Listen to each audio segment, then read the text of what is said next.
Hey, friends. Welcome to the Living Lost Podcast Summer Series. Cassandra and I are on break, and we did not want to leave you without any support.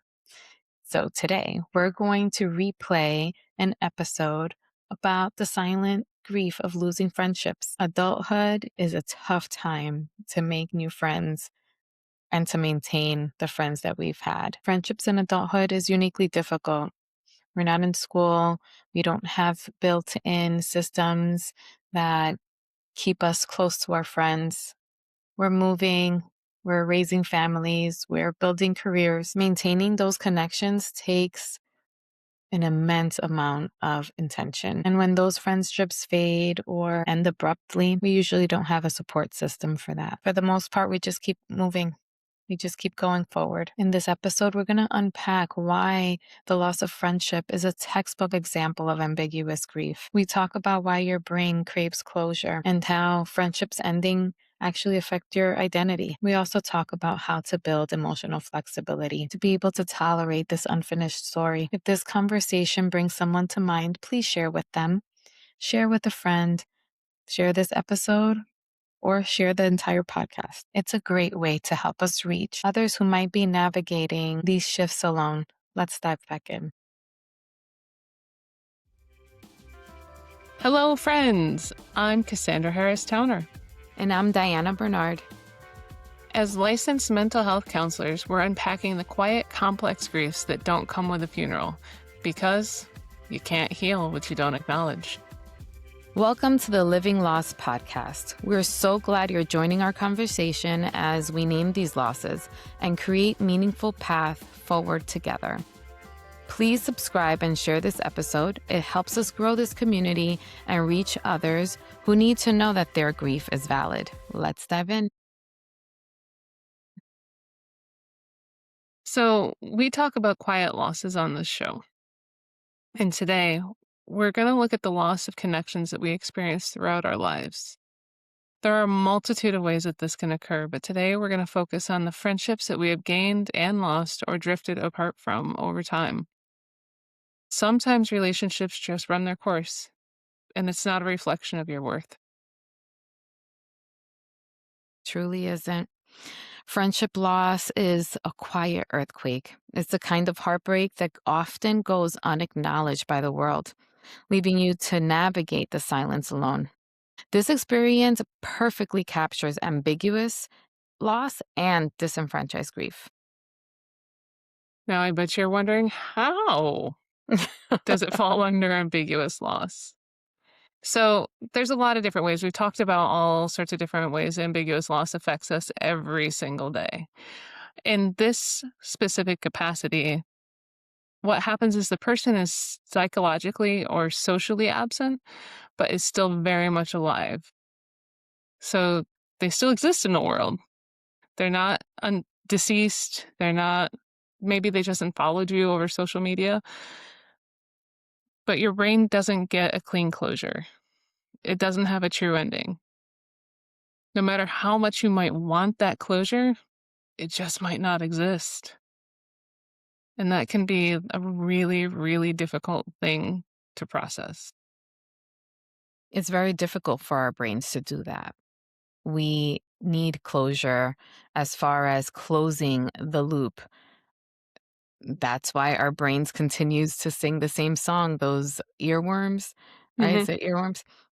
Because it wants to finish the song. It wants to complete it. Our brains feel really uncomfortable. And that's why we end up adding in things that may not be real. We fill in those missing pieces. It's completely natural to want closure. When you say fill in those missing pieces, do you mean something like, I come up with all the reasons why it failed? Yeah. Exactly. Yeah. I'm great at that. It's almost a hobby sometimes. Like, I can come up with like every single reason under the sun why something didn't work out the way I thought that it should. And it's exhausting.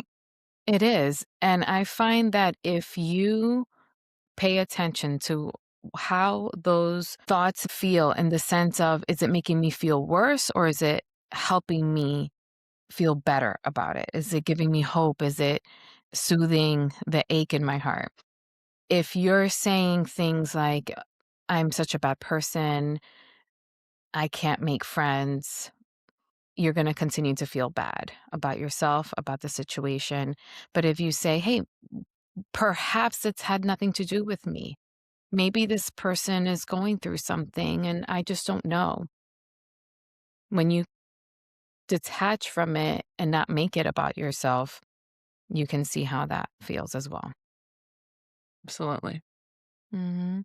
Friendship breakups often live in disenfranchised grief. There is no ritual, there's no public acknowledgement, yet the ache is still real. Ugh, it hurts your heart. It does because you've spent all this time building this connection with somebody.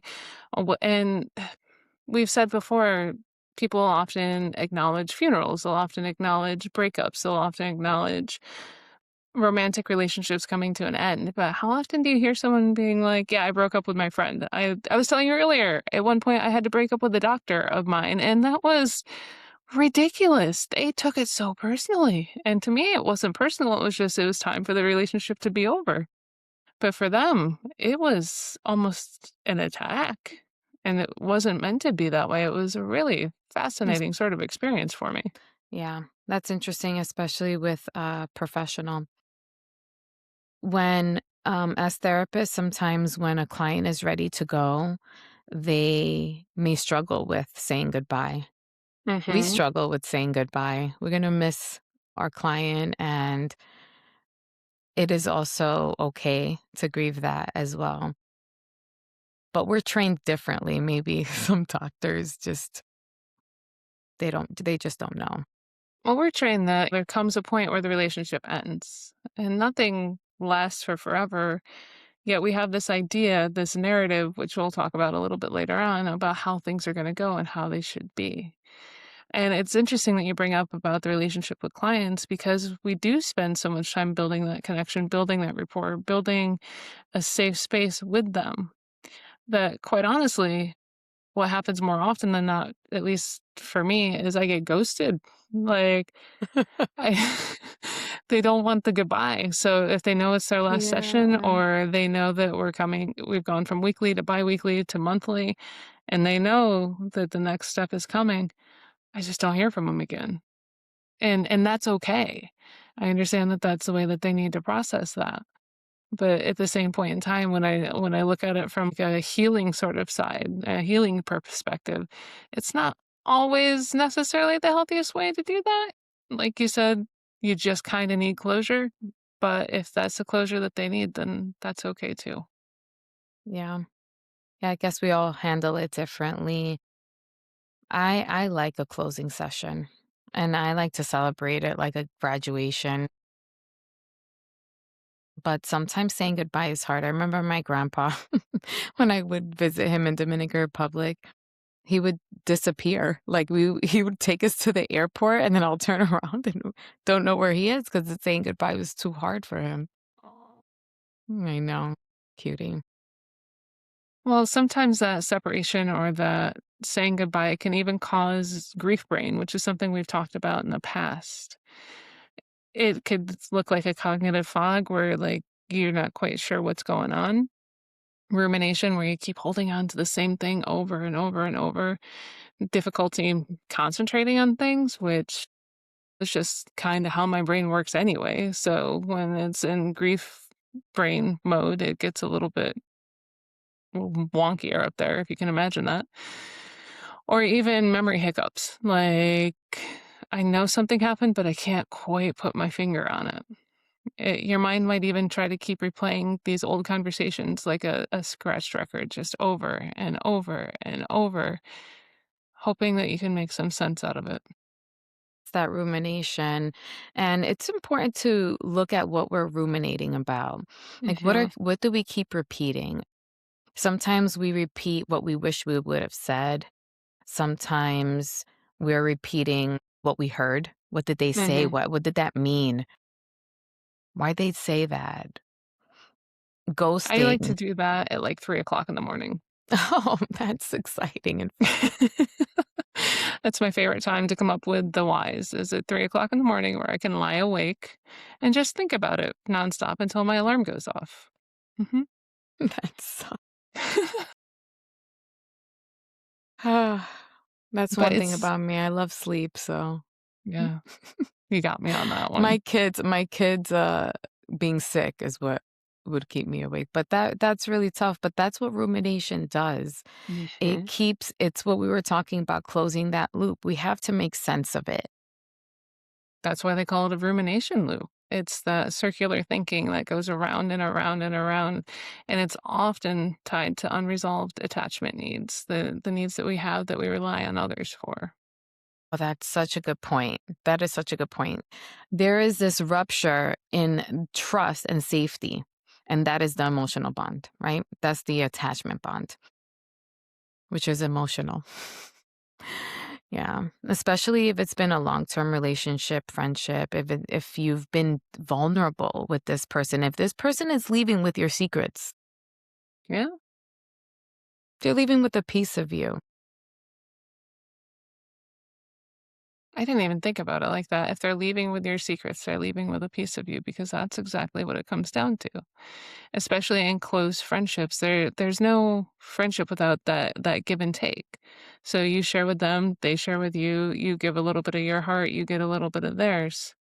And if that Mhm. doesn't exist, then it's very one-sided and doesn't last long anyway. But if there's that even give and take, then you're making yourself vulnerable. And when you make yourself vulnerable, things get harder and scarier when they come to an end. It takes so much courage and it takes that person feeling safe for you to be vulnerable and open. And it is a beautiful thing, even if the relationship ended, that while it was happening, that you did feel safe with this person and that you were able to share. It's always going to suck that they're not in your life anymore. And those things could be, they are individual and maybe it's a good thing. And that's that attachment injury because it makes it harder for you moving forward too to trust the next person that comes along. I know that I've had a history with different individuals in my life, and this goes back years and years and years, where something happened and our friendship ended, but the next person that came along that was like, "Hey, let's be friends." I kept at arm's Mhm. length. I kept at a distance because Mhm. it doesn't feel safe anymore. I really think that that's a universal experience. I can think of a couple of times in my life, and usually transitions of high school to college, college to or the real world, because your relationship dynamic changes. Yeah. And sometimes the loss can be that change of dynamic, right? There are friends that I've had that I still have that things have just changed between us to a point where we aren't necessarily the way that we used to be. And I had to grieve that loss. And it doesn't mean that it's over. It's just I had to grieve that loss and accept the new reality of what our relationship was and what it was going to become. Yeah, absolutely. And when I think about attachment as well, there's some friendships that allow for different pieces of you to shine. And you start associating that part of you with that person as if you can't be that without them. Then what happens when that goes? Can I still be that person? The idea of identity disruption, where really close friendships can shape your identity, but losing one can stabilize. I like how I say that word regardless. Your sense of yourself. It it can bring up a lot of really hard questions about who am I without my friend? Who am I because I lost my friend? And the really hard ones that hit deep at 3 o'clock in the morning are what does this say about my character and how I interact with others? Because we can make it about us really, really easily when it sometimes has nothing to do with who we are, but more what they need. Yeah. I want to repeat those questions again because this is, I believe that this is a healthy way, even not at 3 o'clock in the morning. But if you do ask yourself, who am I without my friend? You may find that you are still you, that you still take those memories with you, that you take the lessons with you. Who am I because I lost my friend? What does that say about my character and how I interact with others? Those are all introspective. Those are all questions that you can ask yourself to grow, to get to know yourself better. Because the opposite of that is saying, F this person. Mm. They're horrible. They're, terrible people. And I'm thinking of all the colorful words in my head. I'm just thinking, don't they know what they've done to me? mm, that part. Yes, That's the part that if we're not careful, we can follow that rabbit hole and that spiral that's so another great deep. point. Don't they know what they've done to me? Don't they know how they're affecting me? Don't they Mhm. know the things that I never told them? Don't they know what my expectation of our relationship was? Don't they know that their actions are causing me harm? That part, yeah. Don't they know that they're hurting me? And that's where you will get stuck Mhm. and where you will never feel better if you stay in that rumination. I just wanted to make that distinction. Well, no, because it's really, really important. It's the difference between internal and external. It has that, am I going to deep dive in and see what I can do differently, where I can either protect myself or allow myself to be a better version of who I am right now with this next relationship? Or am I going to hide myself away from the world and place blame on someone else's situation that I had no control over in the first place? Right? Right? There is a narrative there. It's a story we tell ourselves. And within that story, there is the story that happened, and there's the future story that you imagined together, that you thought you were going to take vacations together, or not just travel, but just live life together. That you won't get the new chapters, that you won't have the daily exchanges, inside jokes. It's sad. It is It's so sad, especially sad. when that narrative collapses and it comes down kind of like a house of cards. You have these ideas and these thoughts and the expectations. And this is a word that I discussed with someone else earlier today. You have this fantasy. It's what it is. The narrative is a fantasy. It's something that hasn't happened yet, but that I've built up inside my head that that's what it's going to be like. And then when that narrative or that fantasy collapses, everything feels unstable. Yeah. Yeah, that is the assumptive world that we create. Like we were talking about rumination and that those loops, we create it because that is our safety. Our inner world is our world. Hmm. That is where we live. So to have to redo this map, have to pull things apart and make it a way that you may not have chosen to, it's really difficult. It can be. And I know that when we started doing this podcast, we decided not to talk about things that we hadn't completely healed from. But this is one of those things that comes up so regularly that there are situations in the past that have happened to me and that I've healed from. And there are situations that will happen again in the future with somebody else that I'm going to need to heal from again. So, talking about this now and normalizing this now for myself and understanding that these are things that I go through and I grow through really can help me carry the burden in the future if and when it does happen again. Because there are very few relationships that I had when I was 5 that I still have today. And this is why it is true grief, that it is real grief. When you lose a loved one to death, your narrative also collapses. The stories that you have created of the memories you were going to make or how much life they still could have lived, it is the same thing. And I always want to make that comparison because you may not believe that losing your friend is a big deal, that has happened before. Like you may minimize it and feel weak and feel silly and dumb and because you're hurting so much over a friend that is still alive. Mhm. But a loss is a loss regardless of what it looks like. I've talked to a lot of different people since we started doing this about the different sort of losses and grief that they would like to have discussed. And a lot of them have to do with life changes and people changes that they weren't expecting.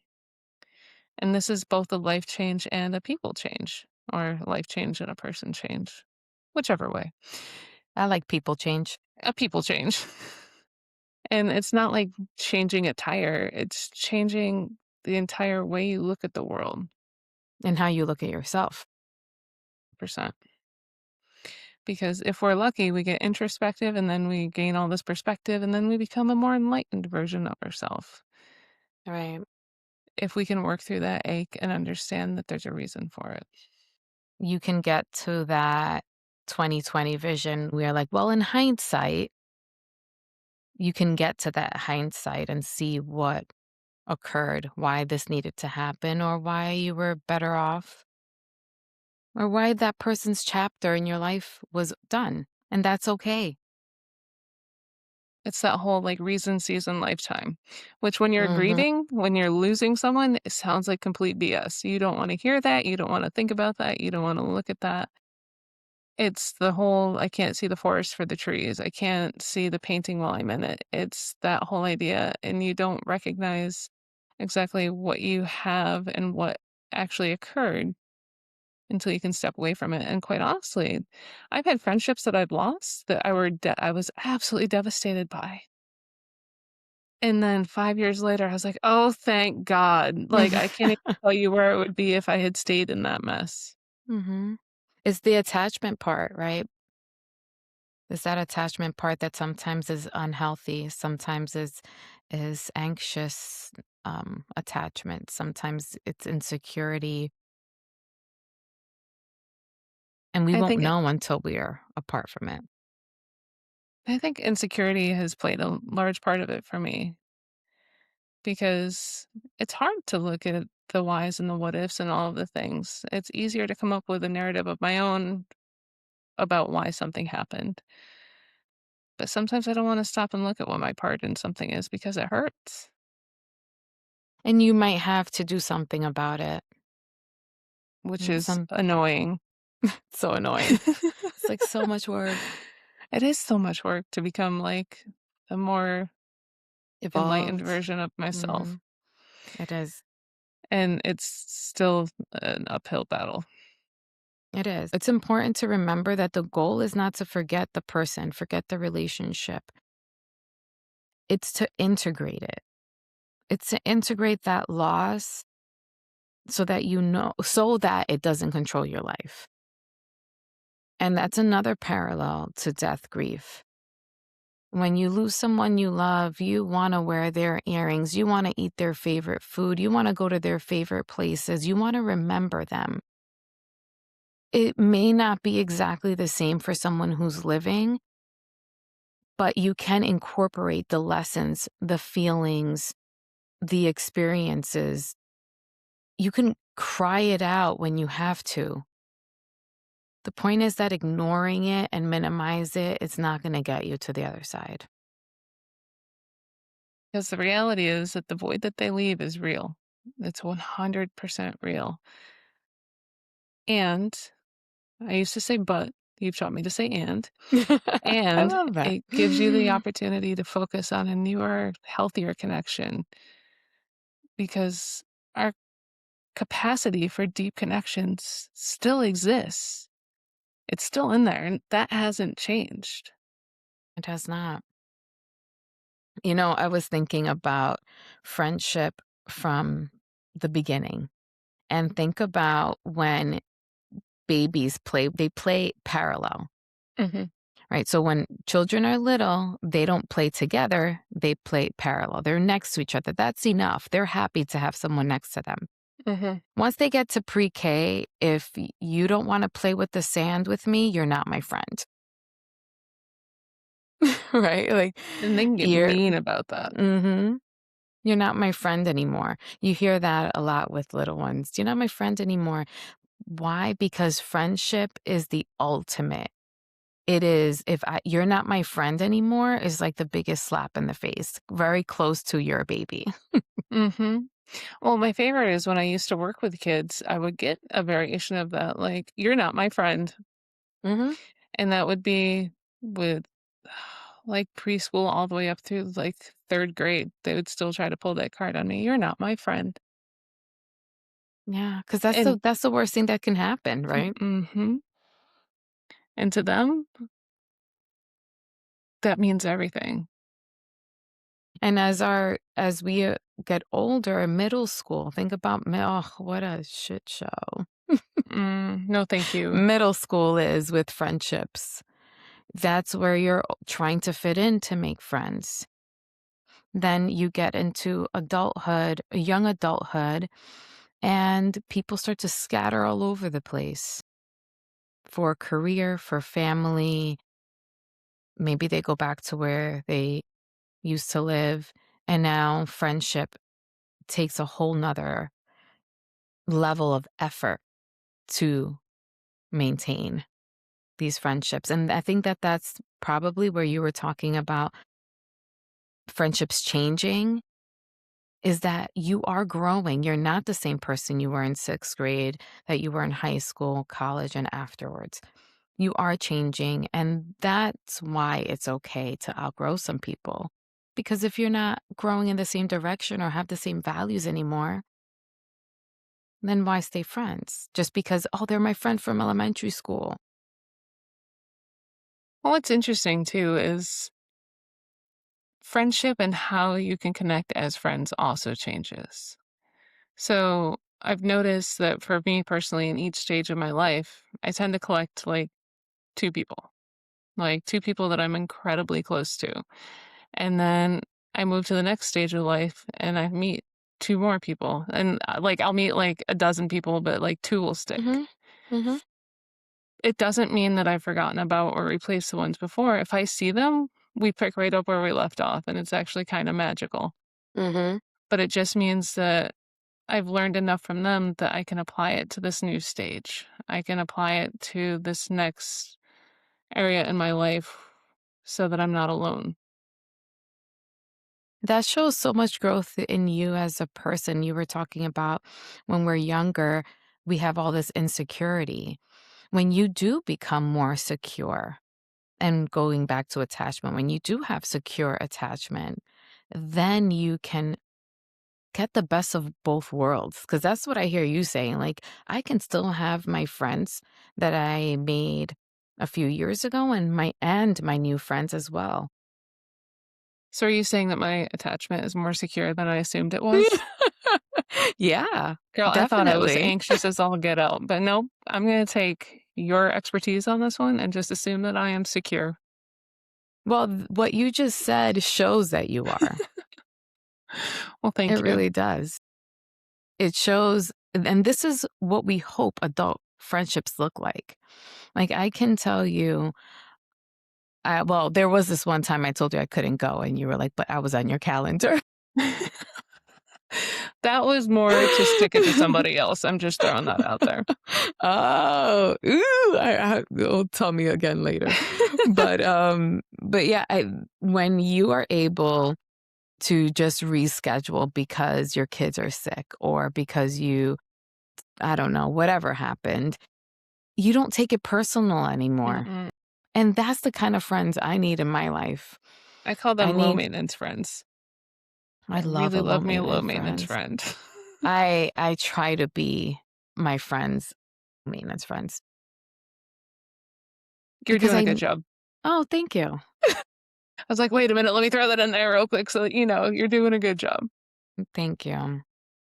Yeah, I think that once you you're raising kids and you're doing the career thing, and you want quality friends that when you meet up with them, they're filling your soul. And we've said that a few times when we've seen each other in person. We get together and we're like, oh, my heart just feels so full. And that's the type of friend that you need in your life. And I'm thinking of a couple of different people that I haven't seen in a while that I would still feel that way if they walked into my house today, and they would still be welcome and they would still exist in my world. It's just not the same way that they used to. And that's okay too, That because is okay. change happens.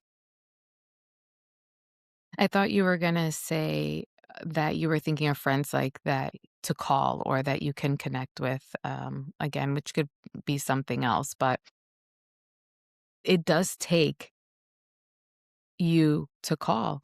Sometimes it's not sometimes when we're immature, we say, well, they never call me, so I'm not going to call them.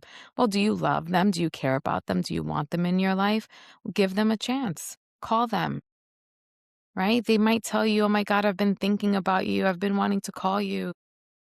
And that's usually when I'll like drop a message, right? I'm like, hey, what are you doing? And then because I do live with ADHD, I might think that I respond and then pick my phone up 6 months later and be like, I didn't do that thing. So it's never Mm-hmm. personal. My brain just brains on its own. Mm-hmm. You are 100% correct. Yeah. There are people I could call, there are people I could reach out to. I don't ever feel any malice, though, when it's a time before we do reconnect. Mm-hmm. I don't have time for that. No, we really don't. We have time for quality, solid relationships. You know what I was thinking about as well is romanticizing things because I love me a good rom-com and coming of age stories. And there isn't one coming of age story without friendships. That's true. And I refuse to watch most of them more than once because most of them also make me cry. There's a ton that I've watched through one time and I won't ever watch again. Even something simple like Forrest Gump, which isn't simple at all, but I watched it through all the way one time. I cried a Mhm. whole bunch and I have no interest in watching it again. It was amazing. Mm, I could watch Forrest Gump, um, and feel nostalgia and a lot of different feelings. I know what you mean about those movies you can't see again or the movies that I will always cry.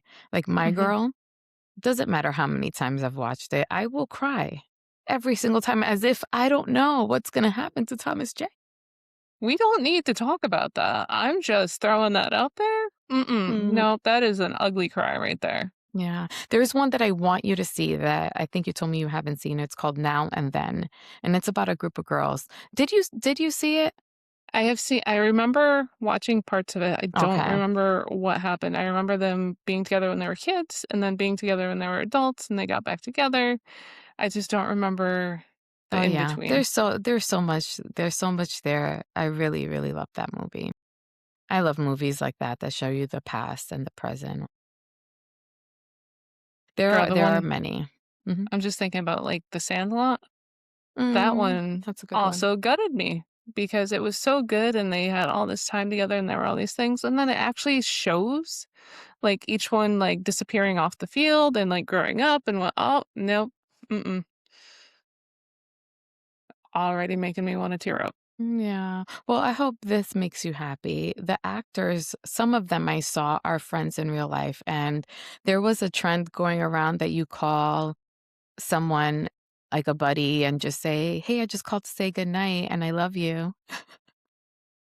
And one of them did that, and he called a bunch of his Sandlot That's actually really funny. co-stars. I'll find it and I'll send it to you because maybe knowing that they are still friends in real may feel make you feel better. You would think so, right? That would make sense. I have a person in my life that likes to remind me that, that's not real, right? Like, when I get all upset about a movie or something, like, they're like, it's all pretend, right?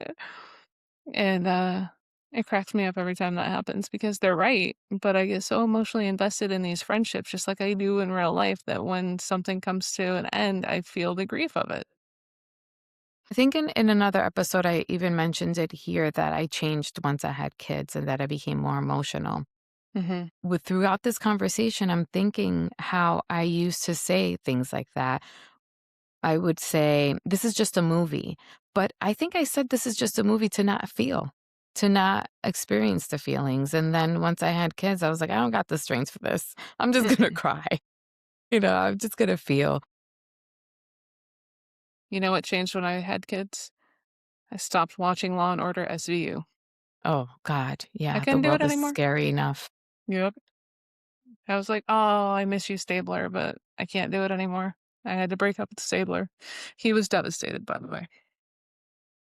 I would love to hear from our listeners if there are any coming of age or friendship stories or movies that stayed with you. That whether you won't watch it again or it was part of your friendship story, like the Sisterhood of the Traveling Pants or something like that. Or even, like, an experience that you had that was similar to, like, the Sisterhood of the Traveling Pants, like, a group of you that grew up together and either stayed in connection or everyone went their own way. I have a group of friends that I'm thinking about right now that I grew up with, and when we cross paths, things are cool, but we Mhm. don't really go out of our way to do that too often. There's always this one friend too that is like the glue of the circle, of the Mhm. friendship circle. But yeah, please, I would love to hear your friendship stories, whether it's a friendship that has stood this test of time and you've grown together, you've grown apart, all of it. I would love to hear it. And as we wrap up today's conversation, we're moving on to our favorite part of the show, the living lost lessons. This is where we bridge everything we've talked about with tangible takeaways you can use right now. Now remember, these lessons aren't about fixing the pain, but about finding a way to carry it. Sometimes it's a tool to practice, and other times it's reflecting on meaning you've built from a loss that you've never asked for. It's the strength that you've gained even in the midst of all the hard stuff. So, Diana, what would your living loss lesson for today be? So many, but if I have to bring it down to a couple, I would say very important that you know that you can tolerate an unfinished story. That when it comes to this type of grief, disenfranchised grief or ambiguous grief, the loss of a friend that's still living, that it is likely this is what happens is that you may not get closure and that you will be okay, that you don't actually need that other person to have closure. You can have unanswered questions because they most likely will just be unanswered. And that this experience can give you emotional flexibility. It can show you that you can tolerate distress and that you're going to be okay. I like that. I like that a lot. Thank you for sharing that. I had a few myself if you're interested. Yes, I am. So, something that comes to mind for me is that my feelings about this, my feelings about grief, about loss, about friendship, about having them or losing them, doesn't need public permission. Sometimes when no one else is willing or able to name my loss for me, I learn to validate it for myself. I can become almost like a witness to my own experience, and that Mm, builds self-trust emotionally and physically and mentally and all of the things. It helps me to learn how to trust myself because by going through all of this, I know what safety feels like and what it doesn't. That it's almost like a rupture clarifies standards for me. I can mhm. refine just what emotional reliability means to me and what I'll tolerate and what I won't. And I'm grateful for that. I'm grateful for the opportunities to learn that. And sometimes it happens immediately, sometimes it takes years. Mhm. It But does. when it comes down to it, I learned how to trust myself again. And that's how you know you did develop secure attachment, because you cannot have secure attachment without that, without knowing what safety feels like, without that self-trust. Well, you're my favorite person now, so good job. You rediscovered yourself through the losses and came back to yourself to trust yourself. That's everything. Hmm. That's everything. I like that. Yeah. Same. Well, thank you to every single listener that has been supporting us throughout this journey. I think this is going to be episode 9. So that's pretty Yeah, look at cool. that. I know. I love it. So thank you, listeners, for being a part of our circle today. And remember, by sharing this episode, you're helping us reach someone else who is carrying their loss in silence. Let's keep growing this community together. Subscribe, follow, share, and know that your story matters. And just as a reminder, this podcast is for educational and entertainment purposes only. While we are therapists, we are not your therapists, and this does not replace professional mental health care. If you feel like you'd like to speak to someone, please reach out to a professional near you. And thank you all for being here today. See you next time. Bye.